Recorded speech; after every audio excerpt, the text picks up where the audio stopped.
chờ phải mơ nút chỉ mình nút để ban ốp thòng ca sắc xa nơi sạc cọc chia laiរបស់អ្នកគឺពិតជាឪពុករបស់គាត់មែនខ្ញុំបានចូលរៀនហើយកូនស្រីតើអ្នកនិយាយអ្វីតើអ្នកបានចូលរៀនហើយឬនៅប៉ាខ្ញុំបានចូលរៀននៅសាកលវិទ្យាល័យវូហៀនសាកលវិទ្យាល័យវូហៀនគឺជាសាលាដ៏ល្អមួយអ្នកពិតជាបាននាំមកនូវកិត្តិយសដល់គ្រួសារអានរបស់យើងកូនស្រីថ្ងៃនេះក្តៅណាស់កូនត្រូវទៅផ្ទះមុនគេហើយរងចាំប៉ាចេញពីធ្វើការប៉ានឹងធ្វើសាច់ជ្រូកស្ងោរឲ្យកូនពេលខ្ញុំត្រឡប់មកផ្ទះវិញយកព្រមប៉ាខ្ញុំនឹងទៅផ្ទះរងចាំកូនប្រយ័ត្នពេលកូនកំពុងធ្វើការចូលរៀននៅសាកលវិទ្យាល័យគឺជារឿងល្អប៉ុន្តែតើខ្ញុំនឹងធ្វើអ្វីចំពោះថ្លៃសិក្សាមើលកូនរបស់គាត់ធំណាស់នាងប្រហែលជារៀបការហើយឥឡូវនេះក្រៅពីនេះនាងគ្រាន់តែជាផលិតផលមួយហេតុអ្វីបានជាអ្នករវល់តែរកនាងខ្លាំងម្ល៉េះនាងមិនដូចនេះពីមុនមកទេមានរឿងខ្លះដែលអ្នកមិនយល់ខ្ញុំត្រូវសួរនាងផ្ទាល់យល់ព្រមអ្នកត្រឡប់ទៅផ្ទះមុនគេយល់ព្រមចៅវាយរងចាំមួយផ្លែតលេខាធិការឆេងទៅឡានហើយយករបស់ដែលខ្ញុំបានរៀបចំមកពេលក្រោយយល់ព្រមចៅវាយជំរាបសួរតើនេះជាសមាជិកគ្រួសាររបស់ Shen Yu មែនទេមែនហើយលោកវិជ្ជបណ្ឌិត Chao តើស្ថានភាពឪពុកខ្ញុំយ៉ាងម៉េចដែរស្ថានភាពរបស់គាត់មានស្ថិរភាពល្អនៅពេលនេះហើយការវះកាត់អាចត្រូវបានរៀបចំនៅថ្ងៃស្អែកប៉ុន្តែប្រាក់ 3,000 យន់ដែលអ្នកបានបង់កាលពីលើកមុនត្រូវបានប្រើប្រាស់អស់ហើយយើងត្រូវរៀបចំប្រាក់ 20,000 យន់ទៀតយកព្រមលោកវិជ្ជបណ្ឌិត Chao ខ្ញុំបានរៃអង្គាសប្រាក់រួចរាល់ហើយនឹងផ្ញើវាទៅអ្នកកុំបារម្ភអ្នកអាចទទួលបានសំណងតាមរយៈគម្រោងវិទ្យាសាស្ត្រសហប្រតិបត្តិការនៅពេលអ្នកចេញពីមន្ទីរពេទ្យវានឹងមិនចំណាយច្រើនទេសូមកុំពន្យាពេលទៀតយល់ព្រមលោកវិជ្ជបណ្ឌិត Chao កុំបារម្ភខ្ញុំពិតជានឹងរៃអង្គាសវានៅថ្ងៃស្អែកជួមែនថ្ងៃនេះជាថ្ងៃគាត់កំណត់500,000 យន់មិនតិចជាង1កាក់ទេប្រសិនបើអ្នកនៅតែមិនអាចរកវាឃើញកុំបន្ទោសខ្ញុំចំពោះការមិនសមរម្យបងវាសូមផ្ដល់ឲ្យខ្ញុំពី3ថ្ងៃទៀតខ្ញុំពិតជាមានវិធីណាតើអ្នកអាចមានវិធីណានៅពេលនោះអ្នកបានបោកប្រាស់មនុស្សឲ្យយកលុយរបស់ពួកគេហើយរត់គេចខ្លួនឥឡូវនេះតើអ្នកណាសុខចិត្តសម្អាតភាពរញ៉េញ៉ៃរបស់អ្នកនៅពេលនោះហ៊ូជាបានបញ្ចាំផ្ទះនិងឡានរបស់គាត់ឲ្យខ្ញុំគាត់ជាមនុស្សដែលមានចិត្តទន់ភ្លន់បំផុតហើយខ្លាចកូនរបស់គាត់រងទុក្ខវេទនាបំផុតមានមនុស្សតែម្នាក់គត់អ្នកណាអតីតស្វាមីរបស់ខ្ញុំហ៊ូជាបុរសនោះពិតជាល្ងង់ខ្លាំងណាស់នៅពេលនោះខ្ញុំជំពាក់បំណុលគេច្រើនណាស់ហើយគាត់បានយកបំណុលទាំងអស់នោះមកឲ្យខ្ញុំក្រោយមកខ្ញុំបានឮថាគាត់ចិញ្ចឹមកូនស្រីរបស់គាត់តែម្នាក់ឯងតាំងពីពេលនោះមកគាត់ជាមនុស្សដែលមានចិត្តទន់ភ្លន់បំផុតត្រាប់ណាខ្ញុំចិញ្ចឹមកូនគាត់នឹងមិនព្រមងើយកន្តើយឡើយអតីតស្វាមីរបស់អ្នកឥឡូវនេះគាត់មានទ្រព្យសម្បត្តិច្រើនគាត់ធ្លាប់ជាអ្នកមានហើយទោះបីជាឥឡូវនេះគាត់មិនមែនជាអ្នកមានក៏ដោយគាត់នៅតែអាចរកលុយពីគាត់បាននៅពេលនោះគាត់ថែមទាំងអាចឲ្យសិស្សស្រីម្នាក់ដែលប្រមូលសម្រាប់បាន100,000យន់ទៀតផងមនុស្សអាក្រក់បែបនេះមិនអាចទ្រាំទ្រនឹងខ្ញុំបានទេប្រសិនបើខ្ញុំយំខ្ញុំមិនខ្វល់ថាអ្នកធ្វើអ្វីទេខ្ញុំនៅតែត្រូវមើលលុយថ្ងៃនេះអីទេមកជាមួយខ្ញុំបើអ្នកនៅទីនោះដើម្បីបំភ័យគាត់នឹងមិនហ៊ានមិនឲ្យលុយខ្ញុំទេខ្ញុំត្រូវលេងម៉ាចុងខ្ញុំគ្មានពេលទៅជាមួយអ្នកទេឲ្យបងប្រុសខ្ញុំសៀវប៉ាវទៅជាមួយអ្នកសៀវប៉ាវចេញមកឯងទៅជាមួយស៊ូម៉ានយកព្រមបងប្រុស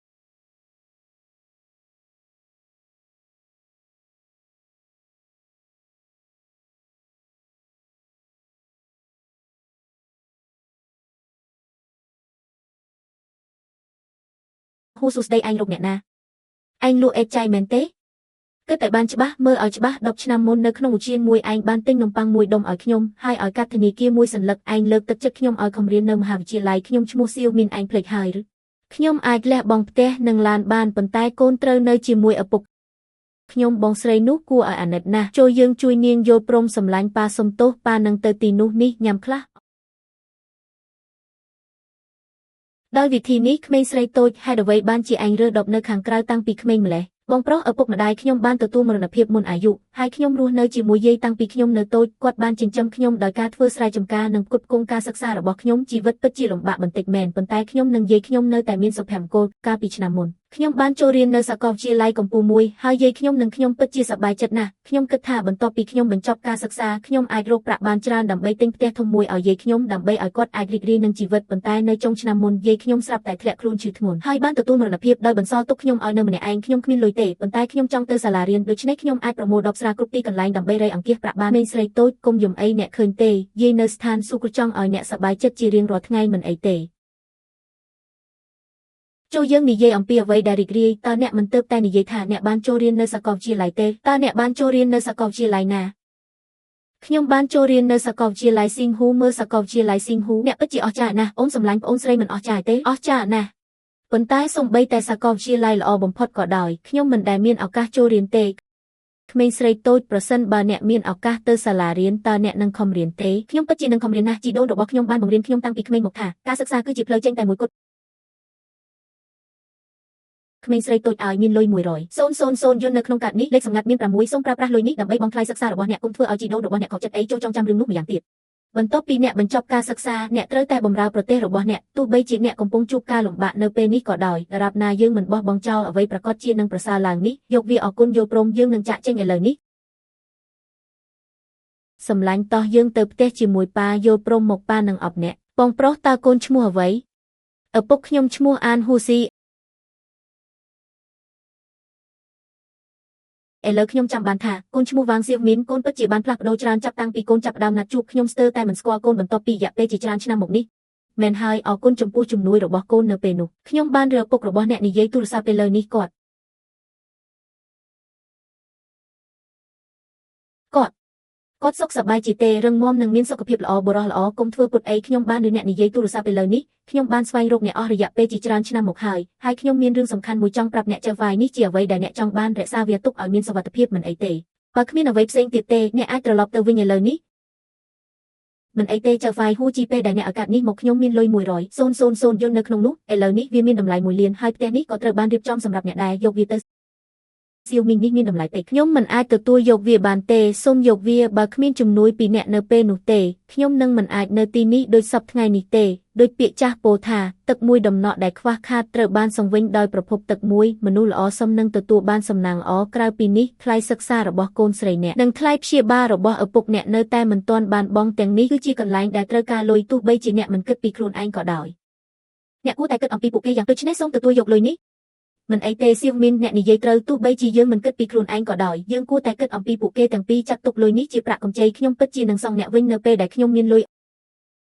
អរគុណកុំមានសុជីវធម៌ពេកប៉ុន្តែហ៊ូជីតើអ្នកបានឆ្លងកាត់អ្វីខ្លះក្នុងរយៈពេលប៉ុន្មានឆ្នាំមកនេះតើអ្នកបានបញ្ចប់រឿងនេះដោយរបៀបណាសៀវមីននិយាយឲ្យត្រង់ទៅការដែលខ្ញុំឧបត្ថម្ភការសិក្សារបស់អ្នកខ្ញុំកំពុងធ្វើបានល្អណាស់ក្រោយមកអតីតភរិយារបស់ខ្ញុំបានជាប់ពាក់ព័ន្ធនឹងរឿងអាក្រក់មួយចំនួនខ្ជះខ្ជាយប្រាក់សន្សំទាំងអស់របស់យើងហើយបានបន្សល់ទុកយើងនៅបំណុលយ៉ាងច្រើននាងបានចាក់ចេញពីខ្ញុំនិងកូនដើម្បីសងបំណុលខ្ញុំគ្មានជំរើសអ្វីក្រៅពីបញ្ចាំផ្ទះនិងឡាននោះទេ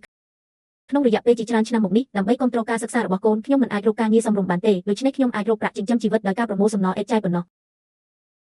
ហ៊ូជីវាជាច្រើនឆ្នាំមកហើយអ្នកធ្វើបានល្អអ្នកថែមទាំងបានប្រមូលសំណល់ឥតចាយហើយទទួលបានបណ្ណកម្មសិទ្ធិទៀតផងស៊ូម៉ាន់តើអ្នកកំពុងធ្វើអ្វីនៅទីនេះតើខ្ញុំកំពុងធ្វើអ្វីនៅទីនេះជាការពិតណាស់ខ្ញុំនៅទីនេះដើម្បីប្រមូលប្រាក់របស់ខ្ញុំកុំភ្លេចថាយើងមិនបានបំពេញបែបបទឲ្យបានត្រឹមត្រូវនៅពេលនោះទេឥឡូវនេះអ្នកមានលុយផ្ទះនេះកាត់នេះខ្ញុំក៏មានចំណែកដែរលោកស្រីសូមប្រយ័ត្នពាក្យសម្ដីរបស់អ្នករបស់ទាំងនេះជាអំណោយសម្រាប់ហ៊ូជឺគ្មានអ្វីតាក់ទងនឹងលោកស្រីទេហើយលោកស្រីជានរណាលោកស្រីមើលទៅគួរឲ្យគោរពណាស់តើលោកស្រីជាស្ត្រីថ្មីរបស់គាត់មែនទេខ្ញុំសូមប្រាប់លោកស្រីថាគាត់មិនមែនជាបុរសល្អទេគាត់ក្រីក្រនៅពេលនោះជាមែននៅពេលនោះអ្នកបានចាក់ចេញជាមួយនឹងបំណុលដ៏ច្រើនសន្ធឹកសន្ធាប់ដោយទុកឲ្យខ្ញុំសងបំណុលនិងចិញ្ចឹមកូនតែម្នាក់ឯងឥឡូវនេះអ្នកមានភាពក្លាហានក្នុងការត្រឡប់មកវិញមែនទេអ្នកទាំងអស់គ្នាមើលនេះ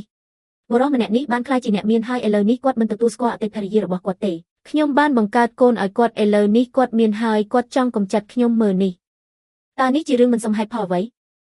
នេះជាប្រាក់ដែលគាត់ជំពាក់នៅពេលនោះ500,000 យន្តរួមទាំងប្រាក់ដើមនិងការប្រាក់គាត់និយាយថាអ្នកជាបុរសរបស់គាត់ហើយអ្នកត្រូវតែសងបំណុលនេះនៅថ្ងៃនេះ